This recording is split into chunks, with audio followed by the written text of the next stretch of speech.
Hello students, in our previous video we discussed about mode of nutrition, different types of nutrition, nutrition in plants and nutrition in humans. In present video we will discuss about respiration.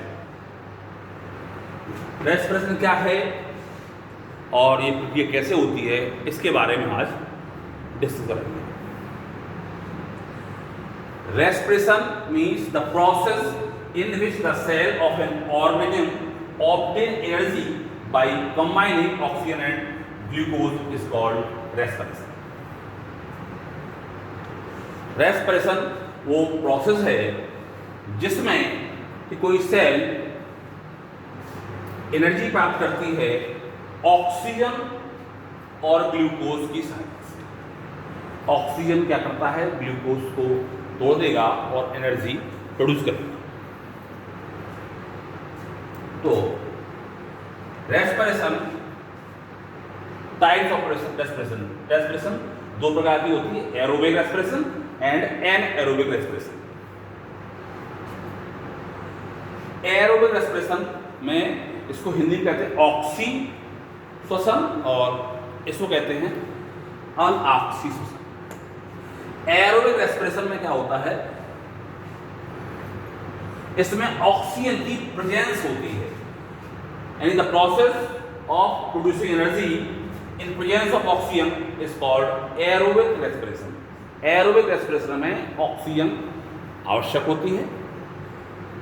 और anaerobic respiration the process of producing energy in absence or lack of oxygen is called anaerobic.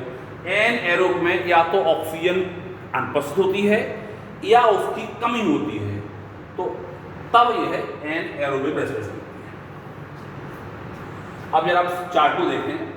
Glucose C6H12O6 cytoplasm में क्या होता है, ये pyruvate plus energy जब टूटती है, pyruvate या पायरुवेट एसिड का सूत्र होता है CH3CO या C3H4O3. ये स्ट्रक्चर फॉर्मूला है, ये उसका मॉलिक्यूलर फॉर्मूला है. पायरुवेट प्लस एनर्जी, तो ये तीन प्रकार से टूट सकती है. पहला, एब्सेंस ऑफ O2, यदि O2 की कमी हो तो जो कि ईस्ट में होता है तो क्या बनेगा, इथेनॉल बनेगा, कार्बन डाइऑक्साइड बनेगी और एनर्जी बनेगी. इथेनॉल C2H5OH प्लस CO2 और प्लस एनर्जी. और यदि ऑक्सीजन कमी है, लेक ऑफ O2 है, तो बनेगा लैक्टिक एसिड, एनर्जी बनेगी. लैक्टिक एसिड फॉर्म C3H6O3 होता है और ये इन मसल सेल्स में होता है. जब भी शरीर में कहीं दर्द होता है तो वो लैक्टिक एसिड फॉर्मेशन का होता है. जब जब शरीर में लैक्टिक एसिड बनेगा वहां दर्द होगा, तो ये मसल सेल्स होता है. तो ये दोनों तो हो गए मिला के एनएरोबिक रेस्पिरेशन. ठीक. तीसरा वाला है प्रेजेंस ऑफ O2, माने ये O2 की प्रेजेंस में होता है.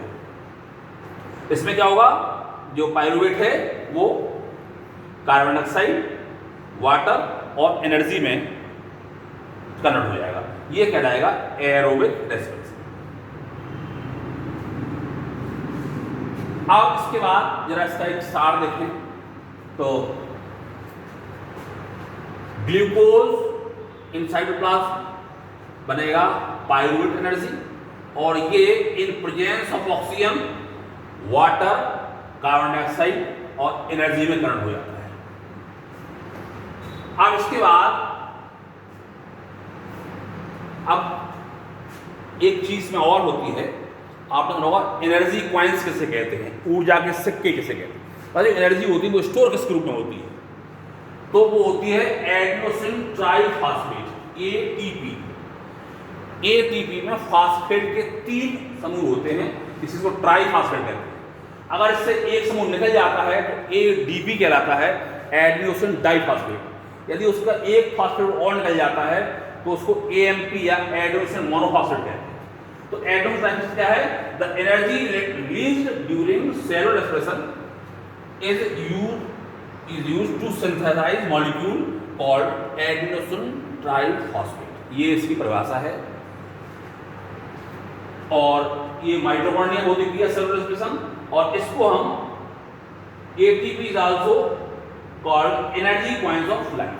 ये ATP को हम लाइफ का एनर्जी कॉइंस भी कहते हैं। तो अब रेस्पिरेशन में एरोबिक एनारोबिक दोनों हो गए। अब इसके बाद है ह्यूमन रेस्पिरेटरी सिस्टम। अगर हम ह्यूमन रेस्पिरेटरी सिस्टम की बात करें, मानव में श्वसन कैसे होता है, तो बहुत सारे इसमें जो ऑर्गन्स हैं वो भाग लेते हैं, जिन्हें हम रेस्पिरेटरी ऑर्गन्स कहते हैं। इसमें हमारा जो है नोज है, लंग्स हैं। लंग्स में बहुत सारे एल्वुलाई होते हैं जो छोटे छोटे कूप के आकार के होते हैं। बहुत सारे कोष्ठक होते हैं, जैसे मधुमक्खी का छत्ता होता है, इस प्रकार बहुत सारे कोष्ठक लंग में होते हैं जिनमें एयर भर लेते हैं। और जब हम इनहेल करते हैं, श्वास लेते हैं, तो हमारी जो फेफड़ों की क्षमता है उसके कारण वो फूल जाते हैं, और जब हम सांस निकालते हैं तो जो लंग्स हैं वो पिचक जाते हैं। इसमें होता क्या है, इसके इनहेल और एक्सहेल के दौरान होता क्या है कि जब हम ऑक्सीजन, जब वातावरण से हम ऑक्सीजन लेते हैं तो ऑक्सीजन वहाँ फेफड़ों में पहुँचते ही फेफड़ों में जो ब्लड होता है उसका जो हीमोग्लोबिन उस ऑक्सीजन को कैच करता है और एक यौग बनाता है ऑक्सी हीमोग्लोबिन। वो ब्लड के साथ सर्कुलेट होता है और पूरे शरीर पहुंचता है, और वहाँ से वहाँ जाकर के टूट जाता है हीमोग्लोबिन ऑक्सीजन में। जो ऑक्सीजन है वो सेलुलर रेस्पिरेशन में काम आती है, और जो CO2 बनती है वो CO2 हीमोग्लोबिन होती है और कार्बामिनो कंपाउंड बनाती है। वो सिराओं से फिर वापस आ जाती है, हृदय से होती हुई लंग्स में आ जाती है। ये आगे हम जब आपको ट्रांसपोर्टेशन पढ़ाएंगे उसमें भी ये चीज़ आएगी। तो फिर पुनः लंग्स में आई, और लंग्स में आकर के वो टूट जाता है कार्बन डाइऑक्साइड और हीमोग्लोबिन में। हीमोग्लोबिन तो पुनः नई ऑक्सीजन को ग्रहण करने में लग जाता है, और CO2 हम एक्सहेल के द्वारा बाहर निकाल देते हैं।